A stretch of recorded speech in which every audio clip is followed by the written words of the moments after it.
Mobile کعب شریف سفر نامہ حج مستنصر حسین طارق ہدایت نامہ برائے الحاد ورث مسافرہ احسن بھائی اور افضل بھائی۔ جیسے آپ کسی دور افتادہ جھیل یا بلند برفانی پہاڑ کے دامن میں پہنچنے کی نیت کریں تو آپ کے پاس وہاں تک کی رہنمائی اور مشورے کے لیے دو سرچشمے ہوتے ہیں۔ ایک تو آپ ان مقامات کے بارے میں مستند گائیڈ بکس اور تاریخی کتب کا مطالعہ کر کے اپنے راستے کا تعین کر سکتے ہیں، اور دوسرا یہ کہ جو کوہ نورد ابھی حال ہی میں اس جھیل یا برفانی بلندی تک ہو کر آیا ہو، اس کے سامنے سرنگو کرتے ہیں کہ سرکار آپ تو زیارت کر آئے، اب ہمیں بھی راہ دکھلا دیجیے۔ چنانچہ پہلے تو میں نے بک سٹور سے اور سابقہ حاجی خواتین و حضرات سے حج کے بارے میں متعدد کتابچے اور پمفلٹ حاصل کیے اور ان کا گہرے استغراق سے تفصیلی مطالعہ کیا، لیکن کچھ پلے نہ پڑا۔ ان کتابچوں میں حج کے دوران ہر مقام پر پہنچ کر یا اس تک پہنچنے کے سفر کے دوران اٹھتے بیٹھتے، کھانا کھاتے، سوتے جاگتے، کسی شہر میں داخل ہوتے، وہاں سے نکلتے، کسی مقدس مقام پر پہلی نظر پڑتے، پانچوں نمازوں اور تہجد کے علاوہ ڈھیر ساری مسنون، افضل اور احسن دعائیں اور عبادتیں درج تھیں، اور ان میں سے کسی ایک کی ادائیگی کے بغیر ذرا سی غفلت سے پورا حج مشکوک ہو جاتا تھا۔ اور اس پر ترا یہ کہ سب کی سب دعائیں اور حاضریاں عربی زبان میں تھیں، جو نہ تو مجھے زبانی یاد ہو سکتی تھیں اور نہ ہی ان کے معنی میرے دل سے نکل سکتے تھے، اور نہ دماغ پر اثر انداز ہو سکتے تھے کہ یہ میری سمجھ سے باہر تھیں۔ اس کے علاوہ ایک طویل فہرست یہ کرنا ہے اور یہ نہیں کرنا کی تھی، اور اگر کہیں بھی آپ نے جو نہیں کرنا وہ کر جاتے ہیں تو ایک بکرا قربان کیجیے تو معافی ملے گی۔ یہ تمام ناقابل فہم مقدس الجھنیں تو اپنی جگہ کسی نہ کسی صورت سلجھ ہی جائیں گی، لیکن اس سفر کی منازل کون سی ہیں، جانا کہاں ہے، کتنے روز قیام کرنا ہے، پھر کوچ کب کرنی ہے اور مناسک کیا ہیں، یہ سب کچھ سلجھتا ہی نہ تھا۔ کوہ نوردی کا پہلا اصول ہی یہی ہے کہ آپ جانتے ہوں کہ کس شب آپ کون سی منزل پر قیام کریں گے، کتنے دنوں کا سفر ہے، راستہ آسان ہے یا دشوار۔ اگر آپ نہیں جانتے تو ساری عمر بھٹکتے رہیں گے، منزل تک نہیں پہنچیں گے۔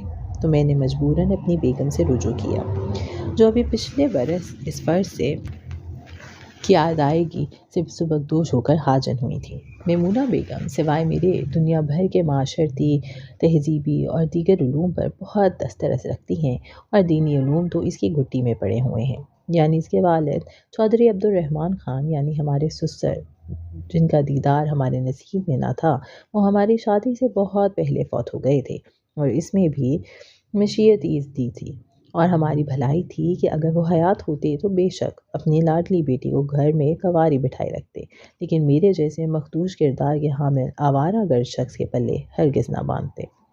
وہ نہ صرف علی گڑھ کے ایم اے LLB وغیرہ تھے، بلکہ صوبائی سول سروس میں ایک سخت غیر منتظم ہونے کے حوالے سے کل پنجاب سول سیکریٹریٹ میں سخت بدنام تھے۔ ان کا کہنا تھا کہ وہ حضرت عمر فاروق رضی اللہ تعالیٰ عنہ کے عدل کے پیروکار ہیں۔ ظاہر ہے ایسے عدل کی موجودگی میں میرے جیسے بے اصول بندے کی گنجائش کہاں ہوتی۔ نہ صرف چودھری صاحب بلکہ ان کے اہل خانہ بھی ممتاز صوفی بزرگ مولانا احمد علی لاہوری کے پیروکار تھے، بلکہ وہ مولانا کے خلیفہ اول تھے اور معروف دینی مجلے خدام الدین کے ایڈیٹر بھی تھے۔ میں نے اتنی تفصیل صرف اس لیے بیان کی ہے کہ میری بیگم کا دینی حوالہ ذرا مستحکم ہو جائے۔ میمونہ جب اسکول میں پڑھتی تھیں تو اپنے والد کی علالت کے دوران اس مجلے خدام الدین کو ایڈٹ بھی کرتی تھیں۔ قرآن پاک بھی اس نے مولانا احمد علی کی زوجہ سے پڑھا تھا، اور مجھ ایسے بظاہر الحاد پرست کے گھر میں 32 برس گزارنے کے باوجود، اگرچہ اسے پورا قرآن حفظ تو نہیں تھا، لیکن کسی ایک آیت کے حوالے سے وہ فوری طور پر رواں ہو جانے کی صلاحیت ابھی بھی رکھتی تھیں۔ تو میں نے ان سے رجوع کیا، اور زندگی میں پہلی بار دین کے معاملے میں رجوع کیا جو گزشتہ رجوع سے مختلف نوعیت کا تھا۔ یوں بھی اتنے اہم دینی معاملات زندگی میں پہلی بار ہی سامنے آئے تھے۔ میمونہ بیگم، آپ چونکہ ایک تجربہ کار حاجن ہیں تو براہ کرم رہنمائی فرمائیے کہ یہ جو حج ہوتا ہے یہ کیسے کیا جاتا ہے۔ جب جاؤ گے تب سمجھ میں آئے گا، میرے بتانے سے تمہیں کچھ سمجھ نہیں آئے گا۔ آج تک میرے بتانے سے کچھ سمجھ میں آیا ہے؟ سمجھ ہو تو سمجھ آئے۔ میں اس بے عزتی کو پی گیا کہ حج کا معاملہ تھا اور چاپلوسی پر اتر آیا۔ میں پوری کوشش کروں گا مونا بیگم، بس تم ہی مجھے پار لگا سکتی ہو۔ پلیز سمجھاؤ تو صحیح کہ کہاں جانا ہے، کدھر جانا ہے، کب جانا ہے۔ میں تو صرف یہ جانتا ہوں کہ حج کے لیے جانا ہے، پلیز۔ پہلے تو حج کی نیت کرنی ہے، وہ تو میں نے کب کی کر لی۔ جدہ سے تم براہ راست منا جاؤ گے، جسے مونا بھی کہتے ہیں۔ سبحان اللہ، پھر تو ہمارا حج یہیں گھر میں ہو گیا کہ تم بھی تو مونا ہو۔ اگر مسخریاں کرو گے تو نہیں بتاؤں گی، سوری۔ تو جدہ سے تم منا پہنچو گے، وہاں لاکھوں خیمے ہوں گے اور ان میں سے ایک میں تم ہوگے۔ وہاں تم 3 دن گزارو گے، اور ان 3 دنوں میں کیا کرنا ہوگا؟ عبادت کرنی ہوگی، نمازیں پڑھنی ہوں گی، 5 نمازیں پڑھنی ہوں گی کم از کم۔ میرا تو کب نکل آئے گا اتنی نمازیں پڑھتے پڑھتے۔ بہت ضروری ہے، ہاں بہت ضروری ہے۔ ٹھیک ہے، یہ مشقت بھی کر لیں گے، سہ لیں گے، اس کے سوا منا میں اور کیا کریں گے؟ کچھ بھی نہیں، صرف نمازیں پڑھیں گے اور عبادت کریں گے، اور کیا کریں گے؟ کھائے پیئیں گے، خیمے میں جو دیگر لوگ ہوں گے ان کے ساتھ گپ لگائیں گے، محدود غسل خانوں کے سامنے قطاریں لگائیں گے جہاں کبھی باری آتی ہے اور کبھی نہیں آتی۔ میں ہراساں ہو گیا کہ میری زندگی کے سب سے بڑا مسئلہ غسل خانہ تھا۔ اگر باری نہیں آتی تو پھر کیا کرتے ہیں؟ صبر کرتے ہیں۔ اس حالت میں کیسے صبر ہو سکتا ہے؟ بوجھ اور دباؤ کی مجبوری میں وہاں سب کچھ ہو جاتا ہے، صبر بھی آ جاتا ہے۔ بہرحال تو مینا میں 3 دن پڑے رہتے ہیں، مسلسل نہیں، ایک روز عرفات کے میدان میں جاتے ہیں۔ درست، تو وہاں کیا کرتے ہیں؟ دعائیں کرتے ہیں۔ دعاؤں کے لیے مکہ معظمہ اور مدینہ منورہ مناسب مقام نہیں ہے جو عرفات میں جا کر دعائیں کرتے ہیں؟ کیوں کرتے ہیں؟ بس کرتے ہیں۔ پھر مسجد نمرہ میں ظہر اور عصر کی نمازیں ملا کر پڑھی جائیں گی، خطبہ حج پڑھا جائے گا اور آپ حاجی ہو جاؤ گے۔ بس اتنی سی بات تھی جسے فسانہ کر دیا۔ ہاں، وہی وہاں عرفات میں کچھ حساب کتاب تو ہوگا، 100% نتیجہ تو نہیں ہوگا۔ آپ کی عبادتوں اور نیتوں کے پرچے چیک ہوں گے کہ یہ پاس ہو گیا اور یہ فیل ہے، یہ حاجی ہو گیا اور یہ جوں کا توں وطن لوٹے گا۔ کوئی تخصیص تو ہوگی؟ نہیں، سبھی حاجی ہو جاتے ہیں۔ یعنی کوئی فیل نہیں ہوتا؟ نہیں۔ چلیے حاجی ہو گئے تو پھر چھٹی؟ حاجی تو ہو گئے لیکن ابھی چھٹی نہیں مل سکتی۔ عرفات سے واپس مینا میں نہیں آتے، راستے میں مزدلفہ میں رات گزارتے ہیں۔ کیوں؟ حج پر جاتے ہوئے یہ نہیں پوچھتے کہ کیوں، بس گزارتے ہیں۔ وہاں بھی قیام کے لیے خیمے ہوں گے؟ نہیں، وہاں کسی بھی چھت تلے رات گزارنا منع ہے۔ وہاں کھلے آسمان تلے شب بسر کرنی ہوگی۔ لیکن کہاں؟ کہیں بھی، سڑک کے کنارے، فٹ پاتھ پر، کسی پہاڑی کی اوٹ میں، جہاں بھی جگہ ملے وہاں۔ رات کی تاریکی میں کنکریاں چنیں گے اور پھر سویرے سویرے وہاں سے کوچ کر کے مینا پہنچیں گے۔ شیطانوں کو کنکریاں ماریں گے، قربانی دیں گے، سر منڈائیں گے، عید کریں گے، احرام اتار کر اپنے لباس زیب تن کریں گے۔ ٹھہرو مینا، میرا مطلب ہے مونا، معاملات بہت ہی پیچیدہ ہوتے جاتے تھے۔ یہ جو مقام ہے زلفا، مزدلفہ، تو وہاں کھلے آسمان تلے کسی فٹ پاتھ یا سڑک پر رات گزارنے کی کیا تک ہے؟ میرا مطلب ہے اس میں کیا مصلحت ہے؟ اور کیا پورے 20-25 لاکھ کفن پوش خواتین و حضرات سب کے سب یوں ہی در بدر ہوتے ہیں، کھلے آسمان تلے سوتے ہیں؟ تو یہ سب لوگ پارٹی کہاں کرتے ہیں؟ پتہ نہیں، میں نے اس معاملے میں وہاں کوئی تحقیق نہیں کی۔ کہیں نہ کہیں وہاں غسل خانے تو ہوتے ہوں گے، پر مجھے نہیں پتا۔ وہاں بھی صبر کرنا پڑتا ہے، لیکن کیا رات ہوتی ہے! فٹ پاتھوں پر، سڑکوں پر اور میدانوں میں کھلے آسمان تلے کیسی رات ہو سکتی ہے میمونہ بیگم؟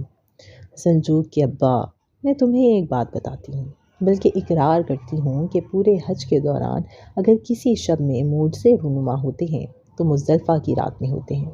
اس کھلے آسمان تلے میں نہ صرف تم سے، اپنے خاندان سے، بلکہ اس دنیا سے بھی آزاد ہوئی۔ اس دنیا کی پہلی عورت ہوئی، اماں حوا ہوئی، مزدلفہ کی رات میں۔ کیوں ہوئی یہ میں نہیں جانتی، لیکن ہوئی۔ اچھا، تو مزدلفہ سے اگلی سویر مینا واپس آ گئے جہاں شیطان کو کنکریاں مارنی ہیں۔ ویسے میمونہ بیگم، آپس کی بات ہے، کسی کو بتانا نہیں کہ حج کے تمام رسوم میں سے یہ جو سلسلہ ہے نا شیطان کو کنکریاں مارنے والا، اس میں تو مجھے کوئی دانش نظر نہیں آتی۔ ایک اچھا بھلا ذی شعور انسان ایک عام سے پتھر کو شیطان سمجھ کر اسے کنکریاں مار رہا ہے۔ وہ عام سا پتھر شیطان ہوتا ہے۔ کیسے ہوتا ہے بھئی؟ دیکھو جب تم وہاں جاؤ گے تو سمجھ میں آئے گا، میرے بتانے سے کچھ فائدہ نہیں ہوگا، واقعی وہ پتھر نہیں ہوتا، شیطان ہوتا ہے۔ چلو دیکھا جائے گا، لیکن اس حج کے شیڈول میں مکہ مدینہ تو کہیں آیا ہی نہیں۔ وہ نہیں آتا۔ کیوں نہیں آتا؟ یہ کیسا حج ہے؟ میرا تو یہی خیال تھا کہ ان دونوں شہروں میں گھومنا پھرنا ہی حج ہے، تو ان کا حج سے کیا کوئی تعلق نہیں؟ براہ راست تو نہیں کہ حج بنیادی طور پر عرفات میں مکمل ہو جاتا ہے۔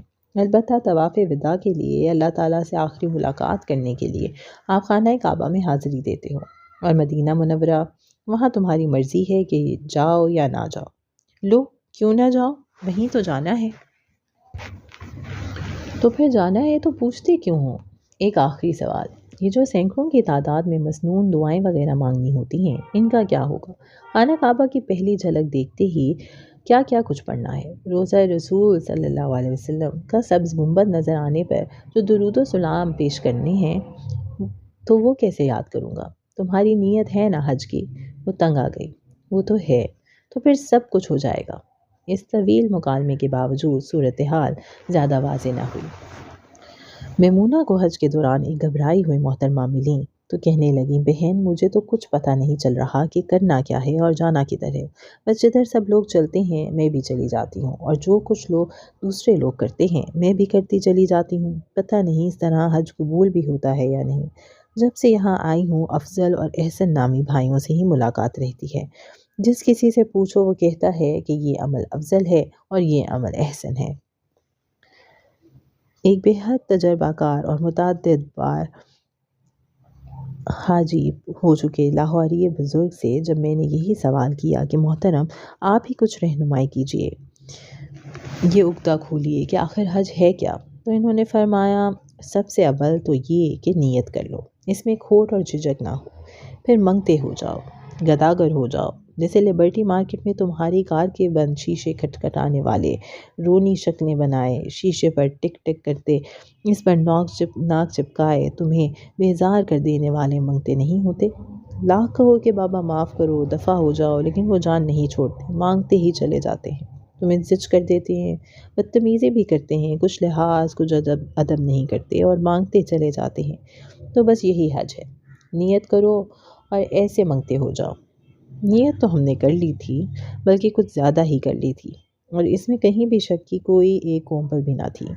کھوٹ کہاں سے آتا کہ یہ سکہ تو ابھی ٹیکساس سے کھنکتا ہوا نواں نکوڑ نکلا تھا۔ بلکہ ایک دوست کو جب علم ہوا تو انہوں نے کہا، اللہ تمہارا حج قبول کرے، تو ہم نے عاجزی سے نہیں سینہ پھلا کر کہا کہ بھائی میں رزق حلال صرف کر کے حج پر جا رہا ہوں۔ ہزاروں کورے کاغذ سیاہ کرنے والے ایک ادیب کے رزق سے زیادہ حلال رزق اور کس کا ہوگا؟ اور نیت بھی پوری ہے، اس میں 1% بھی کھوٹ ہو تو نارے جہنم میں جلایا جاؤں تو اللہ کیوں نہیں قبول کرے گا؟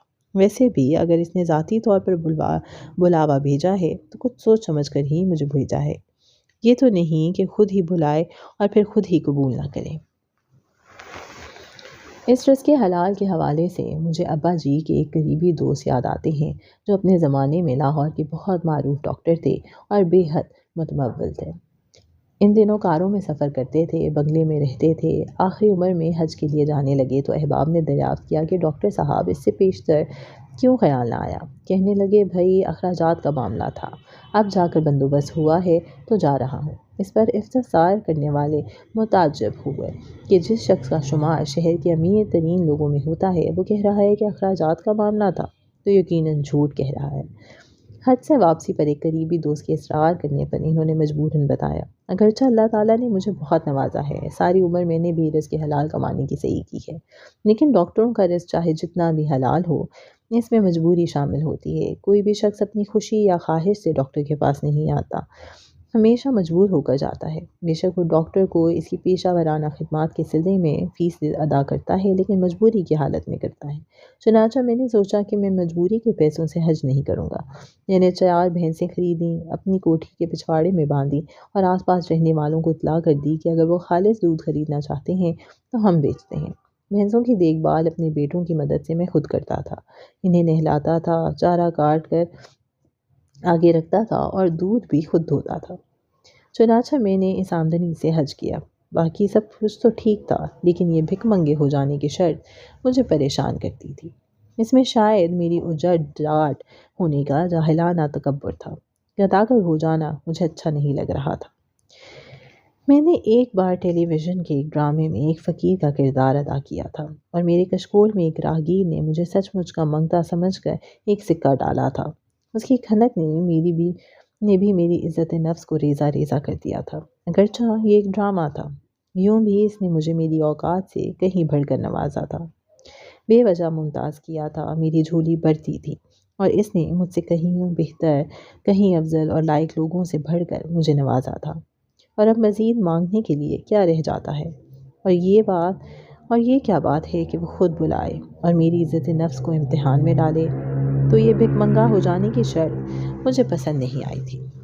ایک دوست تو نہیں، آشنا کہہ لیجئے، جنہیں فلسفے سے تھوڑی بہت رغبت ہے۔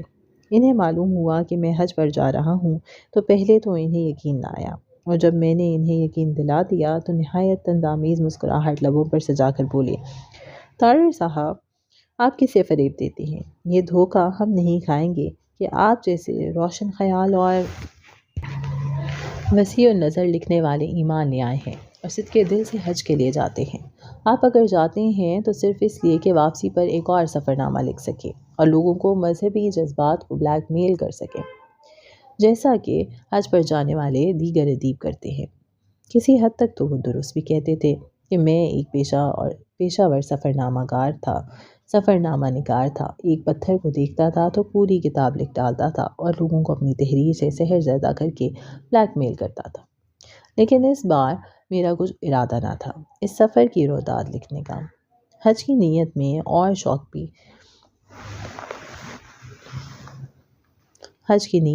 شوق میں کہیں بھی کبھی بھی یہ خیال نہیں آیا تھا کہ واپسی پر اس سفر کی رویداد بھی قلم بند کروں گا۔ اس کی کچھ وجوہات تھیں۔ بہت عرصہ پہلے جب میں اسلام آباد میں صبح کی نشریات کی میزبانی کیا کرتا تھا، ایک اجنبی شخص نے مجھے دوپہر کے کھانے کے لیے مدعو کیا۔ عثمانیہ ریستوران کی بالائی منزل پر بیٹھے ہوئے کھانے کے دوران اس نے کہا، طاہر صاحب، میں ایک فارماسیوٹیکل فرم کے لیے کام کرتا ہوں، مڈل کلاس شخص ہوں اور میری زندگی شاید مختصر ہو چکی ہے کہ ڈاکٹر یہی کہتے ہیں۔ تو میں نے ایک روز حساب کتاب کیا، میں نے جو زندگی گزاری ہے، زندگی میں سب سے زیادہ خوشی مجھے کس نے دی ہے؟ تو جواب میں نہ میری نزدیکی عزیز آئے اور نہ بال بچے، جواب میں آپ کا نام آیا۔ آپ کی تحریروں نے مجھے جو خوشی دی ہے، اس کا نام آیا۔ تو میں نے بہت سوچا کہ اس خوشی کے لیے جو آپ نے مجھے عطا کی ہے، اس کا شکریہ کیسے ادا کروں؟ شاید ایسے، یہ کہہ کر اس نے جیب میں سے ایک چیک نکال کر میری طرف بڑھایا، جس میں 38,000 روپے کی رقم درج تھی۔ میری خواہش ہے کہ آپ اس رقم سے حج کریں۔ میں ایک مکمل سناٹے میں چلا گیا، بہت دیر چپ بیٹھا رہا اور اس چیک کو تکتا رہا، جو میری تخلیقی زندگی کا سب سے بڑا انعام تھا۔ کسی بھی ادیب کو بھلا اس سے بڑا کمپلیمنٹ اور کیا مل سکتا ہے؟ اس کے سامنے تو نوبل پرائز بھی مان پڑ جاتا ہے۔ لاہور واپسی پر میں نے میمونہ سے اس ملاقات اور چیک کا ذکر کیا تو وہ کہنے لگی، نہیں، حج صرف اپنی حق حلال کی کمائی سے کرنا جائز ہے، کسی غیر کے پیسے سے نہیں، حکومت کے خرچے سے بھی نہیں۔ جب تمہاری نیت ہوگی، بال بچوں کے فرائض سے فارغ ہو جاؤ گے تو اپنی کمائی سے چلے جانا۔ میمونہ نے فتویٰ دے دیا تھا تو میں نے اگلی ملاقات پر وہ چیک واپس کر دیا اور معذرت کے ساتھ واپس کیا، اور پھر یوں ہی دریافت کیا کہ کہیں آپ کی ایک در پردہ تمنا تو یہ تو نہیں تھی کہ میں حج پر جاؤں اور واپسی پر عادت سے مجبور ہو کر ایک اور سفر نامہ تحریر کروں؟ تو ان صاحب نے نہایت متانت سے کہا، ہاں، یہ شرط تو ہرگز نہ تھی، لیکن خواہش ضرور تھی، لیکن میں اس کا اظہار نہیں کر سکتا تھا۔ گفتگو کا رخ بدل گیا اور میں اس کمپلیمنٹ کی سحر سے باہر آ کر نارمل انداز میں باتیں کرنے لگا۔ ابھی نہ ارادہ ہے اور نہ خواہش، لیکن اگر کبھی میں حج پر گیا تو واپسی پر ہرگز اس سفر کو بیان نہیں کروں گا۔ وہ صاحب شدید حیرت میں مبتلا ہو گئے، لیکن کیوں؟ آپ جہاں کہیں بھی جاتے ہیں واپسی پر اس سفر کا احوال لکھتے ہیں، تو حج کے سفر سے اجتناب کیوں؟ اس لیے کہ فرض کر لیجئے میں وہاں پہنچ کر میری کیفیت وہ نہ ہو جو حج پر جانے والا ہر سفر نامہ نگار بیان کرتا ہے کہ مجھ پر تو یہ قلبی اور روحانی واردات گزری اور مجھے کچھ بھی نہ ہو، میں جوں کا توں رہوں، جیسا ہوں ویسا ہی رہوں، نہ گناہوں کی پشیمانی میں آنکھوں سے آنسوؤں کی آبشار اتریں، نہ کسی روحانی کیف کی سرمستی کی بارش میں بھیگوں۔ تو پھر کیا کروں؟ اگر واپسی پر میں یہی کچھ تحریر کر دوں تو علماء کرام اور مشائخ اور شہر کے لوگ مجھے سولی پر چڑھا دیں۔ انہیں عقیدت اور دینی جذبے کی جس افیون کی عادت ہے وہ پیش نہ کروں تو وہ مجھے مار ڈالیں، اور اگر ان کے غضب سے ڈر کر میں یہ بیان کر دوں کہ ہاں مجھ پر بھی وہی گزری ہے جو سب پر گزرتی ہے تو یہ ایک گناہ کا ارتکاب ہوگا، ایک سفید جھوٹ ہوگا۔ میں جیسا کیسا بھی مسلمان ہوں، کم از کم حج کے سفر نامے میں تو بے جا لفاظی اور اپنے آپ کو اس سحر میں مبتلا کر کے جو کبھی طاری نہیں ہوا، اسے وارد کر کے یہ سفر نامہ تو نہیں لکھ سکتا، جھوٹ نہیں بول سکتا، مکہ اور مدینہ کے بارے میں محض خواب و خیال اور خود ساختہ عقیدت میں ڈوب کر تو نہیں لکھ سکتا۔ آپ اگر گئے تو وہی لکھیے گا جو آپ محسوس کریں گے۔ اگر میں نے کچھ بھی محسوس نہ کیا تو اس کا جواب میرے محسن کے پاس بھی نہ تھا، لیکن میں نے کچھ نہ کچھ تو محسوس کرنا تھا، وہی جو سب لوگ کرتے ہیں کہ یہ میری مجبوری تھی۔ میں نے زندگی میں بہت کچھ تو نہیں، جو کچھ بھی سیکھا ہے نتیجہ یہی برآمد ہوتا ہے کہ نہ دلائل کام آتے ہیں اور نہ آپ کی اپنی ذاتی سچائی۔ عقیدہ ایک ماں کی طرح ہوتا ہے اور آپ اسے تبدیل نہیں کر سکتے، وہ جیسی بھی ماں ہو، ڈراؤنی بھیانک شکل والی، گلے میں کھوپڑیوں کی مالا ڈالے کالی ماتھا کے مندر میں آنے والے پجاریوں اور عقیدت مندوں سے بھی آپ بحث نہیں کر سکتے، انہیں قائل نہیں کر سکتے۔ آپ دلائل سے کسی بھی مذہب کے پیروکار کو اس کے عقیدے سے اس لیے نہیں ہٹا سکتے کہ وہ آپ کے مذہب کے دلائل ہوتے ہیں۔ آپ جس عقیدے میں پیدا ہوتے ہیں اس کی قید میں ہوتے ہیں، اس کے سوا جو کچھ بھی ہوتا ہے آپ کے نزدیک کفر ہوتا ہے۔ چنانچہ میں بھی اپنے عقیدے کی قید میں تھا۔ کمہار نے ابھی ابھی آپ کو چاک سے اتارا ہے اور ہر شے کچی ہے، ابھی ابھی ناڑو کٹا ہے اور کانوں کے کچے پردے اذان کی آواز سے تھر آنے لگتے ہیں اور زندگی کا آغاز ہو جاتا ہے، اور اس کے بعد پوری حیات میں منہ بر کعبہ شریف میرے مولا جلال مدینے مجھے ختنے بیٹھو، دو اینٹوں پر بیٹھو، اور ابراہیم نائی کہتا ہے کہ اوپر دیکھ چیل گدا اٹھائی لیے جاتی ہے اور آپ فوراً اوپر دیکھتے ہیں اور نیچے کام تمام ہو جاتا ہے۔ قرآن پاک پر سر ہلاتے ہوئے نمازیں، روزے، عیدیں، جنازے، اشہد ان لا الہ نہد میں اتارتے ہوئے، لاؤڈ سپیکروں پر ملاؤں کا شور، مرتے ہوئے سورہ یاسین، غرض کی زندگی کا ہر پل عقیدے کی قید میں آئے ہوئے انسان کے کمپیوٹر میں یہ ڈیٹا دن رات فیڈ کرتا چلا جاتا ہے، اور بالآخر جب انسان ان مقامات کو نظر کے سامنے پاتا ہے جہاں سے اس ڈیٹا نے جنم لیا تھا تو وہ کمپیوٹر کھٹ سے آن ہو جاتا ہے کہ تمہیں ابھی محسوس کرنا ہے، یہاں آہوزاری کرو، خانہ کعبہ سامنے آیا ہے تو اپنے گناہوں کو یاد کر کے معافیاں مانگو، روضہ رسول کا گنبد نظر آیا ہے تو عقیدت میں یوں شرابور ہونا ہے۔ یہ کمپیوٹر انسان کو حکم دیتا ہے کہ تمہارے محسوسات یہ ہیں، تم تابع ہو، اس حکم کی تعمیل کرو، کیونکہ اس میں کچے پردے پر تھرتھراتی اذان کے بعد اب تک جو ڈیٹا فیڈ کیا گیا ہے اس کا مکینیکی رد عمل یہی ہوگا۔ اسی کمپیوٹر میں اگر پیدائش کے فوراً بعد بدھ، ہندو، سکھ، عیسائی یا یہودی ڈیٹا فیڈ کر دیا جاتا تو برگد، بنارس، ننکانہ صاحب، بیت الحم اور بیت المقدس کو پہلی بار نظر کے سامنے پا کر انسان اپنی اپنی قید کے مطابق اپنے کمپیوٹر کے حکم کو تابع ہو جاتا۔